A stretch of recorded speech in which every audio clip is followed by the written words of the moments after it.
Hello friends, तो आप जुड़ चुके हैं हमारे डेली के जीएस सीरीज़ के साथ। देखिए, ये आपके लिए बहुत ही फ़ायदेमंद है क्योंकि हम ये वो क्वेश्चंस करवाते हैं जो कि पहले पूछे गए हैं एग्जामिनेशंस में, और पूछे गए क्वेश्चंस जो है ना इम्पॉर्टेंट होते हैं, रेगुलर रिपीट होने के उनके ज़्यादा चांसेस रहते हैं।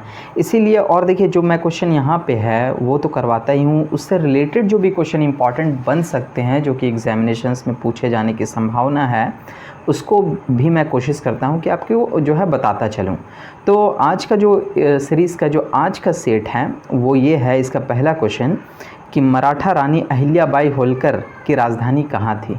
मराठा महारानी अहिल्याबाई होलकर की राजधानी माहेश्वर में थी। ठीक है। क्वेश्चन है कि टीपू सुल्तान की ग्रीष्मकालीन महल कहाँ पर थी। ठीक है, टीपू सुल्तान का ग्रीष्मकालीन महल मैसूर में था। ठीक है। नेक्स्ट क्वेश्चन है कि रास तनूरा तेल रिफाइनरी कहाँ पर है। रास तनूरा तेल रिफाइनरी जो कि सबसे बड़ा तेल रिफाइनरी है, ये सऊदी अरब में है। ठीक है। नेक्स्ट क्वेश्चन है कि गवर्नर जनरल द्वारा जारी अध्यादेश, सॉरी गवर्नर जनरल नहीं है, यहाँ पे गवर्नर है, यानी जो राज्यपाल होते हैं उनके द्वारा जो अध्यादेश जारी किया जाता है आर्टिकल 213 के तहत, गवर्नर यानी राज्यपाल जो राज्यों के होते हैं वो अध्यादेश जारी कर सकते हैं। अध्यादेश मतलब एक कानून, जो विधानमंडल जो कानून बनाता है उसी प्रकार अध्यादेश भी एक कानून होता है जो 6 सप्ताह तक लागू रहता है। उसी बीच अगर वो पारित नहीं करा लिया जाता है तो वो निरस्त हो जाता है खुद ब खुद। ठीक है। यहाँ क्वेश्चन ये है कि गवर्नर जनरल के द्वारा जारी किया गया अध्यादेश को कौन मंजूर करता है, तो विधानमंडल मंजूर करता है। ठीक है। अगर विधानसभा है उस स्टेट में सिर्फ विधानसभा, तो विधानसभा करेगा। अगर विधान परिषद भी है तो विधानसभा विधान परिषद दोनों के द्वारा उसे स्वीकार किया जाना चाहिए। नेक्स्ट क्वेश्चन है कि वर्ष 1855-56 में ब्रिटिश सरकार के खिलाफ किन संथाल नेताओं ने विद्रोह किया था। देखिए, संथाल नेता जो कि 1855-56 में विद्रोह किए थे वो संथाल परगना में, जो मौजूदा झारखंड में एक प्रमंडल है, संथाल परगना प्रमंडल, उसी में वहाँ के नेता सिद्धू और कानू मुर्मू ने ये विद्रोह किया था। मेनली इसमें सिद्धू कानू का नाम आता है, लेकिन 4 भाई वो लोग टोटल थे, चारों ने विद्रोह किया था, सिद्धू, कानू, चांद और भैरव। यहाँ तक कि 2 बहनें फूलो और झानो ने भी विद्रोह में सहयोग किया था।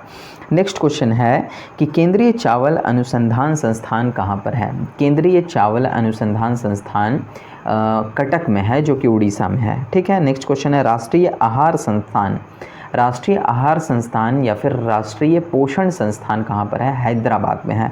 नेक्स्ट क्वेश्चन है अगस्त क्रांति एक्सप्रेस किन 2 शहरों के बीच चलती है, तो ये दिल्ली और मुंबई के बीच चलती है। कौन से ऐसे 2 ग्रह हैं जिनके कोई भी उपग्रह नहीं है, तो बुध और शुक्र 2 ऐसे ग्रह हैं जिनके कोई भी उपग्रह नहीं है। मंगल ऐसा उपग्रह है जिसके 2 उपग्रह हैं, होबोस और डीमोस, जिसमें से डीमोस सबसे छोटा उपग्रह है पूरे सौर मंडल का। ठीक है। पृथ्वी का एक ही उपग्रह है जिसका नाम चंद्रमा है। ठीक है। इसी तरीके से सौर मंडल का सबसे बड़ा उपग्रह कौन सा है, तो वो बृहस्पति ग्रह का उपग्रह गैनीमेड है। ठीक है। इसी तरीके से शनि ग्रह का सबसे बड़ा उपग्रह टाइटन है। तो बृहस्पति ग्रह का उपग्रह गैनीमेड सबसे बड़ा उपग्रह है, सबसे छोटा मंगल ग्रह का उपग्रह डीमोस है। ठीक है। नेक्स्ट क्वेश्चन है भारत रत्न प्राप्त करने वाले एकमात्र पाकिस्तानी नागरिक कौन हैं। भारत रत्न प्राप्त करने वाले प्रथम विदेशी या फिर प्रथम पाकिस्तानी खान अब्दुल गफ्फार खान थे, जिन्हें मिला है। ठीक है। नेक्स्ट क्वेश्चन है कि कैलोरीमीटर जो है किस चीज़ का बना होता है। कैलोरीमीटर से हम ऊष्मा का मापन करते हैं, ठीक है, हीट का, और ये तांबे का बना हुआ होता है। ठीक है। नेक्स्ट क्वेश्चन है कि प्रसिद्ध बिग बैंग थ्योरी जो कि ब्रह्मांड से रिलेटेड बेल्जियम के ला मेटारे ने ये थ्योरी दिया था, ठीक है ना, तो ये थ्योरी किस सिद्धांत पर आधारित है, तो डॉपलर इफेक्ट पर, यानी डॉपलर प्रभाव पर यह आधारित है। देखिए, डॉपलर प्रभाव क्या है, ध्वनि से संबंधित प्रभाव है। ठीक है। नेक्स्ट क्वेश्चन है कि राज्यसभा के सदस्यों का निर्वाचन कैसे होता है, तो राज्यसभा के सदस्यों के निर्वाचन अप्रत्यक्ष प्रणाली के द्वारा होता है। अप्रत्यक्ष मतलब जनता के द्वारा डायरेक्टली इनके सदस्यों का चुनाव नहीं होता है, बल्कि जनता के द्वारा चुने गए सदस्य, यानी विधानमंडल के, विधानसभा के जो चुने हुए निर्वाचित सदस्य होते हैं वही भाग लेते हैं राज्यसभा के सदस्यों के चुनाव में, जो विधानसभा के निर्वाचित सदस्य होते हैं, और इनका जो चुनाव होता है वो एकल संक्रमणीय मत पद्धति के आनुपातिक प्रतिनिधित्व के आधार पर होता है। राज्यसभा के सदस्यों के चुनाव की पद्धति जो है हमने कहाँ से अडॉप्ट किया है, तो साउथ अफ्रीकी कॉन्स्टिट्यूशन से किया है। मेनली सारे फैक्ट मैंने इससे रिलेटेड, राज्यसभा के चुनाव से रिलेटेड आपको बताए। नेक्स्ट क्वेश्चन है कि पौधा कोशिका का powerhouse of a plant cell is mitochondria. Mitochondria जो है पौधे कोशिका का ऊर्जा गृह कहलाता है, क्योंकि यहीं पे ऊर्जा का निर्माण होता है, ठीक है, माइटोकॉन्ड्रिया में। नेक्स्ट क्वेश्चन है, लोकसभा चुनाव लड़ने के लिए कितनी न्यूनतम आयु होनी चाहिए? 25 वर्ष न्यूनतम आयु होनी चाहिए लोकसभा का चुनाव लड़ने के लिए। इसी तरीके से राज्यसभा का चुनाव लड़ने के लिए न्यूनतम 30 वर्ष होना चाहिए। इसी तरीके से राज्य के विधानसभा को चुनाव लड़ने के लिए 25 वर्ष होना चाहिए और विधान परिषद का लड़ने के लिए 30 वर्ष होनी चाहिए। राष्ट्रपति का चुनाव लड़ने के लिए 35 वर्ष होनी चाहिए। उपराष्ट्रपति का भी चुनाव लड़ने के लिए कम से कम 35 वर्ष होनी चाहिए। और इसी तरीके से पंचायतों में अगर आप इलेक्शन लड़ना चाहते हैं तो पंचायत का चुनाव या नगर पालिका का चुनाव लड़ने के लिए आपकी मिनिमम यानी कम से कम आयु 21 वर्ष होनी चाहिए। तो सारे एज फैक्टर्स मैंने आपको डिस्कस कर दिए। नेक्स्ट क्वेश्चन है कि बांग्लादेश की मुद्रा क्या है? बांग्लादेश की मुद्रा टका है। नेक्स्ट क्वेश्चन है, नालंदा ज़िला का मुख्यालय कहाँ है? बिहार शरीफ में है।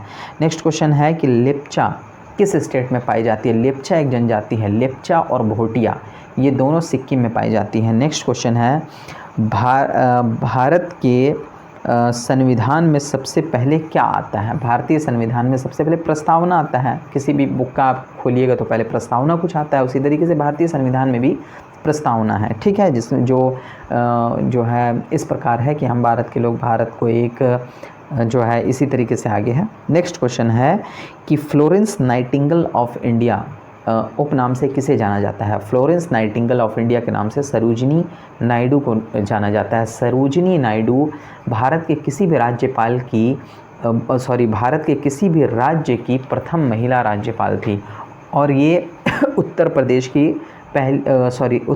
की राज्यपाल थी और ये प्रथम महिला थी जो कि राज्यपाल के पद पर आसीन हुई थी, ठीक है। नेक्स्ट क्वेश्चन है कि रक्त में लाल रंग किसके कारण होता है? रक्त का जो रेड कलर है वो हीमोग्लोबिन के कारण होता है। हीमोग्लोबिन में क्या पाया जाता है? तो फेरस पाया जाता है, फेरस आयन यानी लोहा पाया जाता है, ठीक है, हीमोग्लोबिन में। नेक्स्ट क्वेश्चन है कि गोल्डन फाइबर के रूप में किसे जाना जाता है? गोल्डन फाइबर के रूप में जूट को जाना जाता है। जूट को गोल्डन फाइबर यानी सोने का रेशा कहा जाता है, ठीक है। नेक्स्ट क्वेश्चन है, dead heat is related to which game? Dead heat जो है ये घुड़सवारी से रिलेटेड है, घुड़दौड़ से रिलेटेड है। नेक्स्ट क्वेश्चन है कि शारदा मणि कौन थी? रामकृष्ण परमहंस की पत्नी शारदा मणि थी। नेक्स्ट क्वेश्चन है कि क्रिकेट बल्ले की चौड़ाई कितनी होती है? तो 4.5 इंच चौड़ाई होती है क्रिकेट के बल्ले की। नेक्स्ट क्वेश्चन है कि वॉलीबॉल में खिलाड़ियों की संख्या कितनी होती है? वॉलीबॉल में जो है एक तरफ खिलाड़ियों की संख्या 6 होती है, बास्केटबॉल में 5 होती है, क्रिकेट फुटबॉल में 11 होते हैं, वाटर पोलो वगैरह में 7 होते हैं, इसी तरीके से सारे हैं। सबसे ज़्यादा रग्बी फुटबॉल में होते हैं 15, ठीक है। नेक्स्ट क्वेश्चन है कि धनपत राय किसका नाम था? धनपत राय मुंशी प्रेमचंद का नाम था। नेक्स्ट क्वेश्चन है कि बॉक्साइट किसका अयस्क है? यानी बॉक्साइट से कौन सा धातु निकाला जाता है? बॉक्साइट से एल्यूमिनियम निकाला जाता है। प्रोसेस क्या है? इलेक्ट्रोलिसिस प्रोसेस है। इलेक्ट्रोलिसिस मतलब विद्युत अपघटन। ये क्वेश्चन पूछा जाता रहा है कि बॉक्साइट से एल्यूमिनियम का निष्कर्षण किस विधि के द्वारा होता है? विद्युत अपघटन के द्वारा होता है, यानी इलेक्ट्रोलिसिस के द्वारा होता है। इसीलिए एल्यूमिनियम उद्योग जहाँ पर स्थापित होते हैं वहाँ पे बिजली की आपूर्ति आवश्यक है, होनी ही चाहिए। नेक्स्ट क्वेश्चन है कि बंगाल का विभाजन जिस समय हुआ था उस समय भारत का गवर्नर जनरल कौन था? तो करजन था। नेक्स्ट क्वेश्चन है कि फिजी की राजधानी कहाँ है? फिजी की राजधानी सुआ है। नेक्स्ट क्वेश्चन है कि अंकटाड का पहला सम्मेलन कब हुआ था? अंकटाड का पहला सम्मेलन 1964 में हुआ था। हॉफमैन कप किस खेल से रिलेटेड है? बहुत ही महत्वपूर्ण है। हॉफमैन कप जो है, हॉफमैन कप ये टेनिस से रिलेटेड है। इसी तरीके से और कुछ अगर हम देखें तो संतोष ट्रॉफी फुटबॉल से रिलेटेड है, डुरंट कप भी फुटबॉल से रिलेटेड है, ठीक है।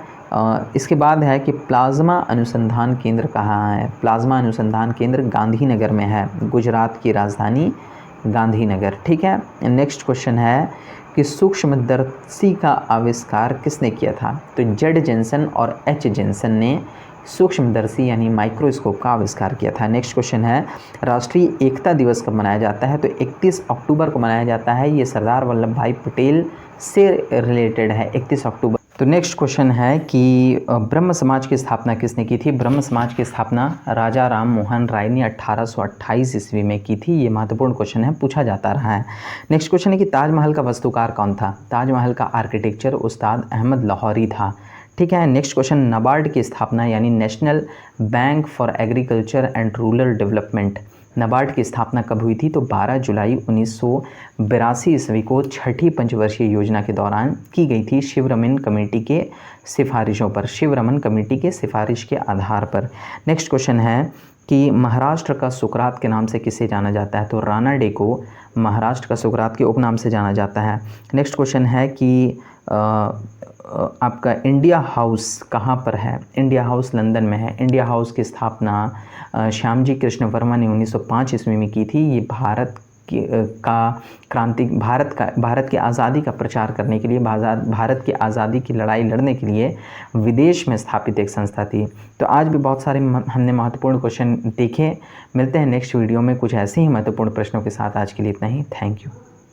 Please subscribe, please share, and please like.